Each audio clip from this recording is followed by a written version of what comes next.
Hello everyone, welcome back into this channel, and today I would like to show you the tutorial how to disabling the incoming calls notification on your iPhone. The device that I use today is iPhone XR, and the way that we need to do to disabling the incoming calls notification is just go into the setting. In this setting section, you just need to scrolling down until you found a notification.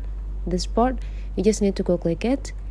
And now you just need to scrolling down until you found a phone.